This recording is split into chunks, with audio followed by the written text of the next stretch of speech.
Welcome everyone. So this is gonna be my first podcast on my YouTube channel named 20 Advice. So I invited one of my friends here. So thank you for being here, brother. You're very welcome. It's a pleasure to be here. So today I have planned to discuss about the personal improvement mainly, and we will just talk about the contents related with the personal improvement, like Personal improvement. healthy lifestyle or like personal finance maybe. Finance? Yeah. All right, go on. I'm intrigued. So I would like to start my just podcast with this question. All right. So now, how old are you, brother? Currently, I'm 20 years old at the time of recording this episode, but I will be 21 next month. 21, just 21. Ah, okay. Yes. And can you describe yourself in 3 words, like 3 English words, maybe your personality?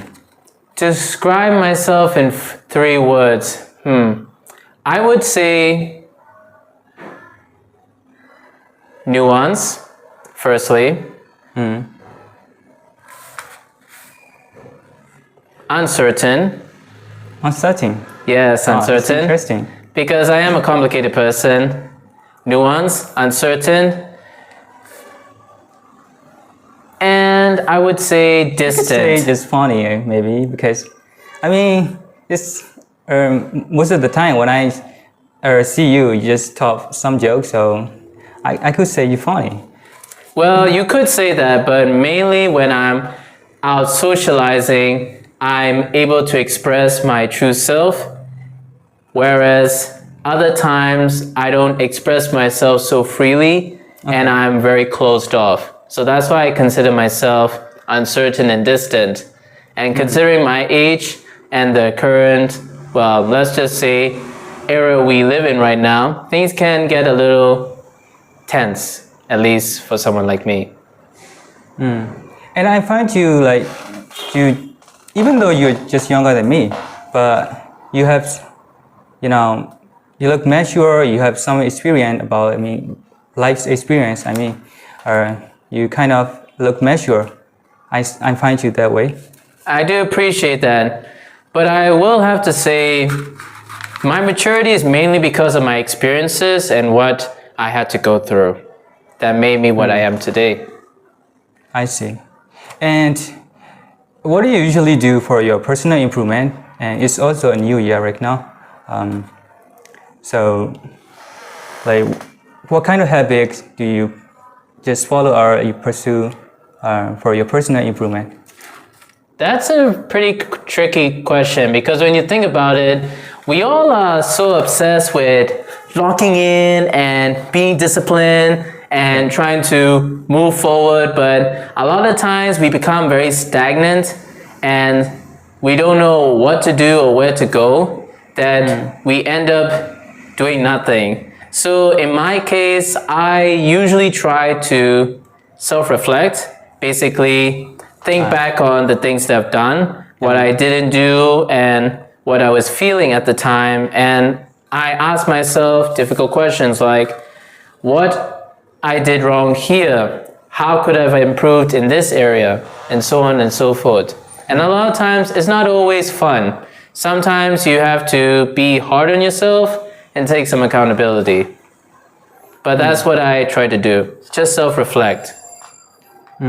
That's interesting. I also, do some like self-reflection, like journaling, or so I do use the application called Notion F. Notion F. I use it for journaling and what I accomplished during the last year and what I need to accomplish during this year, things like that. So I do journaling often. That is also a good habit to put into practice. It helps you process your thoughts and collect them in a more practical way, I guess. But it also helps you exercise some other practical habits as well, like writing, taking notes, marking down information, stuff like that. Especially in a work setting, that could be really helpful. Yeah, and I realized that, after journaling like a couple of years, I know myself well. Like who I am and what my life purpose, things like that. So I think that's a good habit. Yeah, that definitely is a good one. And I'll definitely encourage you to continue, well, let's just say putting that habit into practice. And I think that in our life, healthy lifestyle is also one of the most important things in life, because if you're not healthy, you can do anything. I mean, that is true. So what do you usually do for your physical body, or what kind of activity do you like to do for your healthy lifestyle? For someone like me, the most obvious answer would be working out, but unfortunately, I don't go to the gym. So mainly, I take as much rest as I can, not just physical, but mental rest as well, because our brain is the most used organ in our body. Yeah. And I do try to find time to exercise, whether it will be morning weekends or let's just say early evenings, like in the weekdays. Yeah, I saw you, dancing. Yes, or Zumba, Yeah. technically, but yeah. It's quite impressive, I mean, normally in Myanmar, like I don't often see the young boy who dancing, but you do it. I mean, it's quite impressive. I mean, Well, I was a dancer really? when I was younger, back in my primary school days. So that's kind of the part that I have nurtured in a way, because it was something I established from a very young age. So now it's just something that is a part of me, the dancer, you could say. So do you know the words like street dance or Street dance, yes, I'm familiar with those terms. I watched it's television show or street dance, or it's a kind of shining television show where I don't really remember the show names, but it's kind of like street. There are different types of street dance, b-boy, and also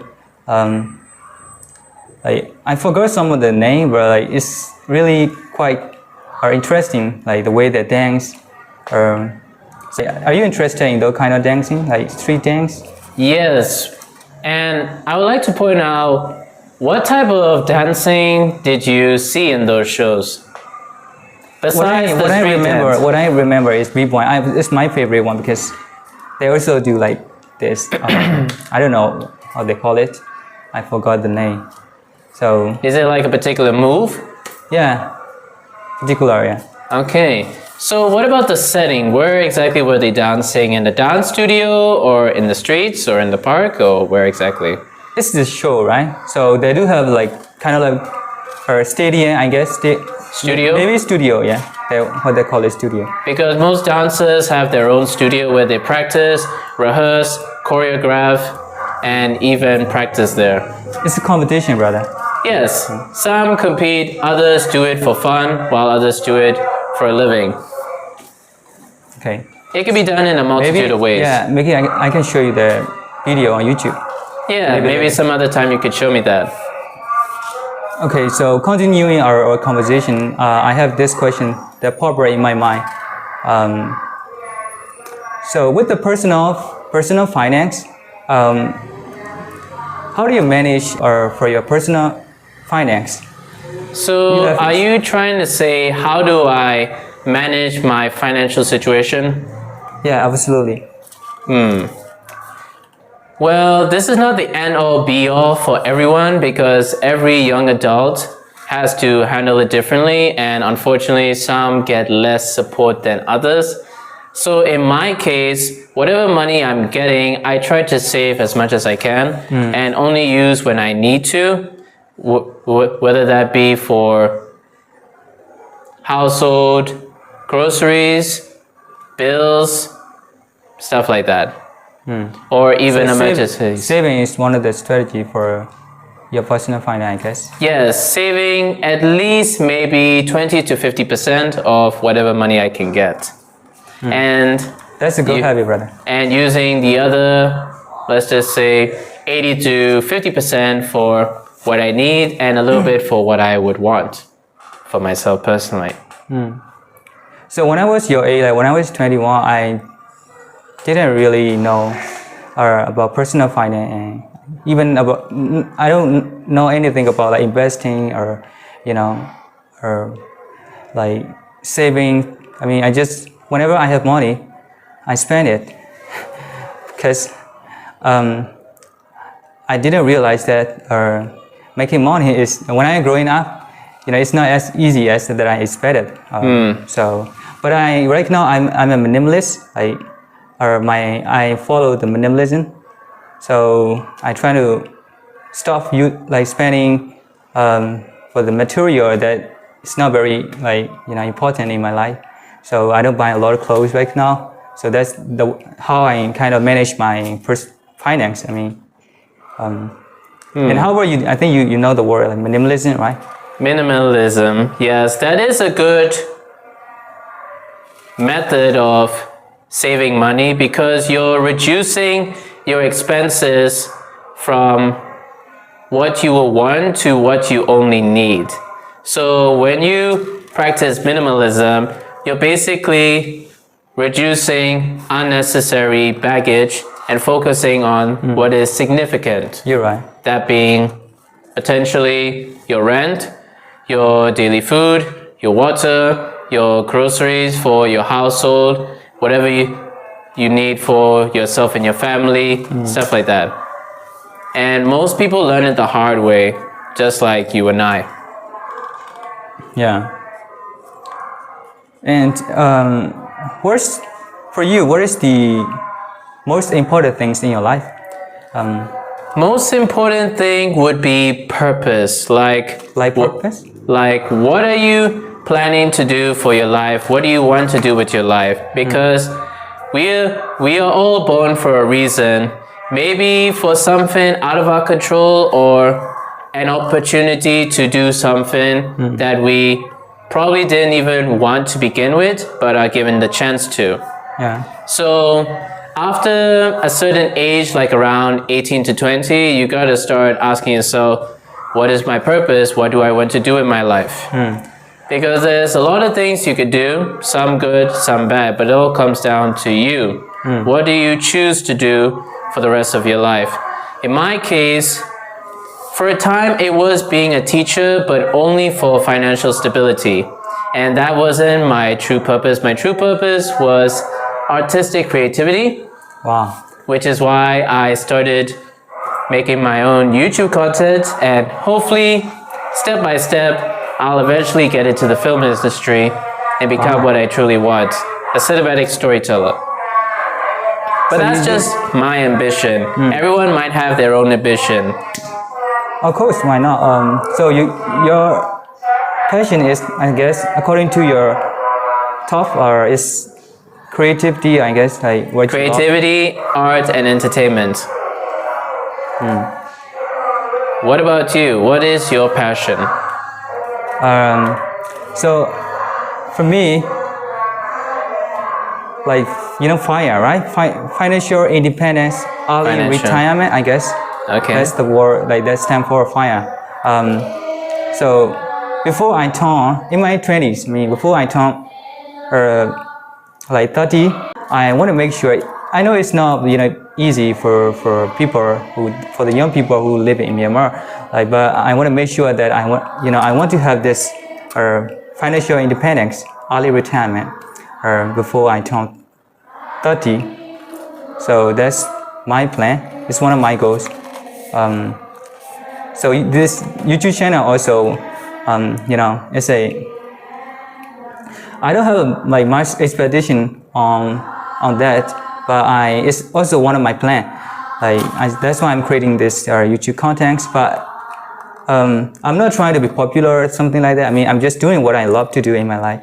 It's gonna be a memory when I got older. When you get older. Yeah. So yeah, but it's not like life purpose. My life purpose is as long as I can take care of my mother, as long as I can take care of my family, I think I would say, I'm successful or something like that. I mean, I don't mean it's success, but like as long as I can just take it, because I'm a family oriented, so You're saying that as long as you can support your family and yourself, it's enough for you. yeah, absolutely, you're right. But also you pointed out you're trying to plan ahead for the future because you mentioned early retirement. Yeah, By the time you get to your 30s, you want to make sure everything is planned out, set, and ready. yeah, And not everyone has that mindset, but which is also a good thing for you because you're thinking about the future and trying to prepare yourself for what's to come. yeah. And that's a good mindset to have, Thank especially you, brother. for a young person. You're very welcome. And then how do you define success for you? Like, what is the definition for you? Like success? I mean, Success? yeah, achievement or something. There's a lot of ways to define success. A lot of people have this misconception that success basically means to win everything that you've been chasing for your whole life. And to an extent that is true, but you shouldn't tie your worth into what you can achieve, because what if you don't? Or what if you can't? And that is very devastating if that is the case. So for me, success is fulfillment. And by fulfillment, I mean that I got do you reach a point where you are happy with what you have done? Because a lot of time everyone is chasing after the end goal, the $1 million income, or this million followers or viewers type of fame, this amount of money, this amount of resources, this, that, this, everything materialistic, or world status, but no one considers, am I in peace and joy for what I have done throughout my life? Because if we think about it, we all live for a short amount of time, and when we die, we're gone. Yeah. There's no coming back. And what you have, you'll have to leave it behind. You can't take it with you. So it's really important to make sure that you live a life that fulfills you, but also brings you joy. And now, this is where people are going to be mistaken by having eternal happiness. And that's not realistic. Because we all go through a lot of stuff in our lives. Some good things, bad things. We feel joy, sadness, anger, fear, depression, relief, all sorts. So what's important is that we are satisfied and fulfilled with what we have, but also with what we gained throughout our journey. I think that's the true meaning of success, in my opinion. It's meaningful, brother. Like it makes sense.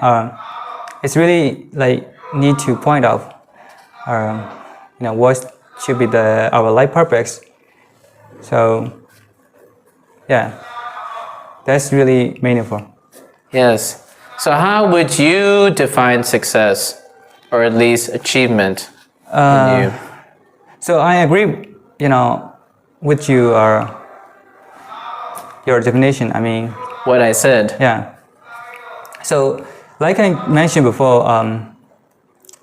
so for me, if I had to define success, as long as like I say, as long as I can take care of, I love my mom. So as long as I can take care of my mother, I feel very satisfied about my life. So and I believe that if we have a high satisfaction level,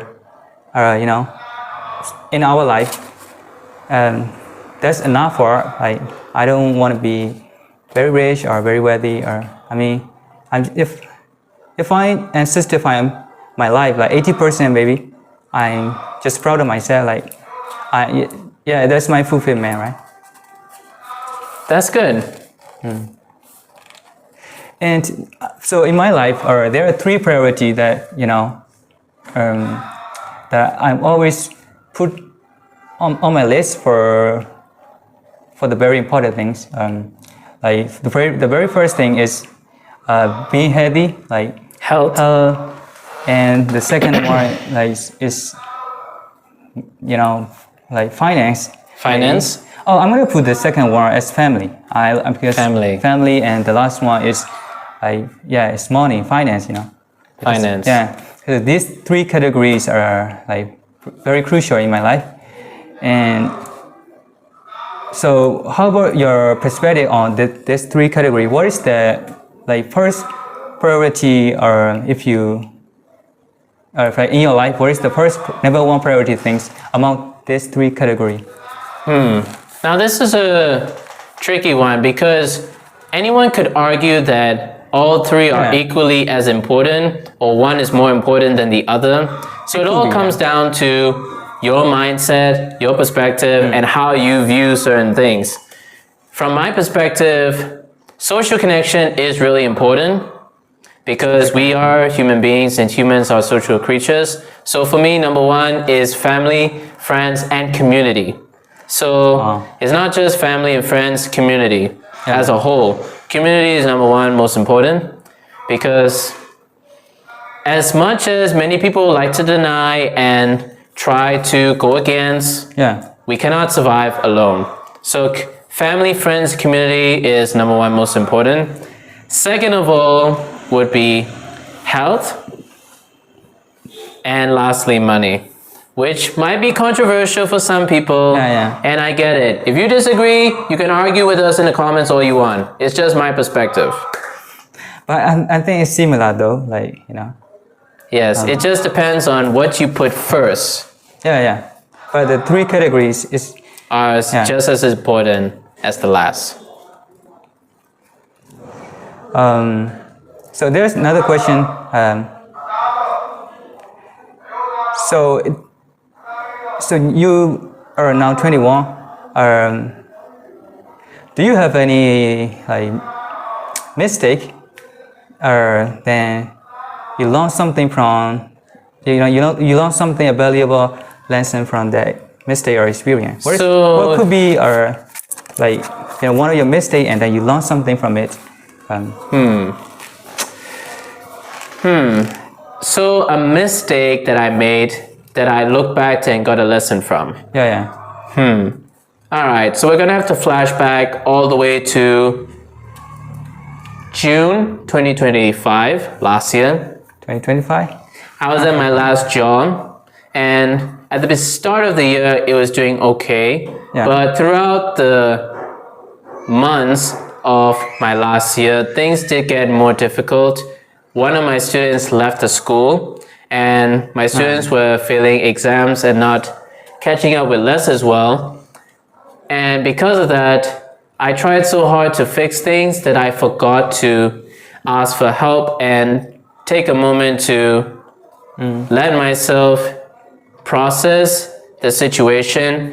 Every time something went wrong, I just jumped to the problem and try to find a solution rather than asking someone for help or taking the time to process.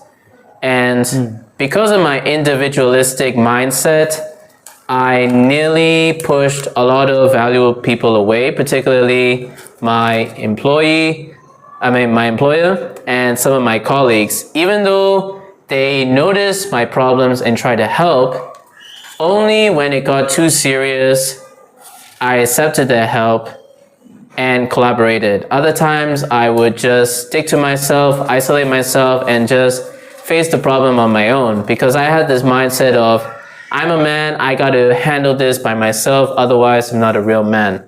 And because of that, my mental health slowly drained. I got more anxious, more socially distant, and cynical with not just myself, but with my students. So by the time the academic year ended, I was mentally exhausted, and I just couldn't handle it anymore. Even though I did my best, I was not satisfied, so I decided to leave. Even though I didn't have another job secure, I just knew I couldn't continue, so I had to leave the job. And after a few months of resting and self-reflecting, I realized my mistakes, and now I'm trying to prioritize community as much as possible, because back then, even though I was friendly with others, I would always distance myself from others and try to do everything myself. Even when I tried to, sometimes they would either unintentionally disappoint me or be unable to help me. That pushed me even further to handle things on my own. And that was my biggest mistake, relying on myself too much and my independence and not allowing myself to be vulnerable and take help from others. So that's the biggest lesson, at least for me, from recent experience. Oh, thank you for sharing. And so you realize how important it is to collaborate with others. Yes. And how important it is the teamwork is. I mean, how the teamwork is, Yes, important. teamwork. And that's the ironic part, because I had to teach my students that, but I wasn't practicing that. And that's the worst part. When you teach something to others but you don't practice it, that's the biggest irony in your profession. And you are an English teacher, right? I was a homeroom teacher. I was teaching English, maths, and science. Oh, maths and science. Back Which in my last job. Which grade are you? I was teaching grade 3. So there might be, my tuition also I was trying to provide some kind of English usage vocabulary from native Speakers. So what will be the best strategy or tips, for the English learner, because you are native? So what would you like to say to the English learner? This one is quite tricky, because I can give 100 tips and advice, but if it doesn't suit them, then it's not going to work. Or if they are unable to do it, it won't work. So if I had to give a simple answer, it would be, first and foremost, whatever opportunities or access you have to improving the English language, take it. Whether being a class or a community or even a friend who speaks English well, just take the opportunity to reach out and learn from them, because learning from others can actually help you progress even quicker than on your own. Because it's a lot easier to use the internet, learn through books, practice your vocabulary through dictionaries, textbooks, all that stuff over and over and over. And a lot of people do that, even myself. But the problem is, when putting it into practice, you don't know when you're making a mistake and when you're doing something right. So if you have someone with you, at least they can help you out, hold you accountable, correct you when you're wrong, and push you forward to improving. So I would say find someone or even any group that can help you improve, whether being a class, a community, a friend, or even a neighbor. You never know. But it will be hard. So you might have to go outside, reach out to people, or even search on the internet. It will probably be some work. But if they put in the work and find the right person, they'll get there. Thank you for that. And how about for the speaking skill? As you may, I know your suggestion for the speaking skill is simple and clear, right? Yes. So what would you like to say? Do you have any other suggestions for to improve the speaking skill? Yeah. To improve the speaking skills, if I had to give another honest answer, be sincere with what you're saying, and don't just use words for the sake of appearing like you know the language well. It's okay to be simple. As long as you communicate correctly, it's fine. You don't have to always come up with some complicated grammar or vocabulary like elaboration or sophistication. Advanced words. Yes, advanced words, stuff like that. As long as you know how to communicate back and forth, like receive and response, give and take, like that, you'll be fine. but it does help to slowly and gradually pick up more vocabulary and grammar as much as you can, but not too much, because that's the trap a lot of people fall into. They think they need to know everything, and they put themselves in this difficult situation where they're reading through books, attending multiple classes, trying to know everything at once. And this might be embarrassing, but even as a native speaker, I don't know everything. No one does. So just consume as much information as much as you can, but also try to put into practice the small things and gradually, let's just say, expand from there. Thank you, brother. You're welcome. I'm gonna utilize your suggestion. Yeah, and sure. advice. It might be difficult at first, but with some consistency and practice, you'll get there. Yeah. You all will get there, of course. And I think we're running out of time because you have to go back to. So I guess we'll end it here. So thank you for joining me and or having a conversation with me for our podcast. Yeah, sure. It was really fun and a true pleasure to be here. Okay. So yeah. I guess Thank that's you. it. Thank you, brother. Thank you all for watching.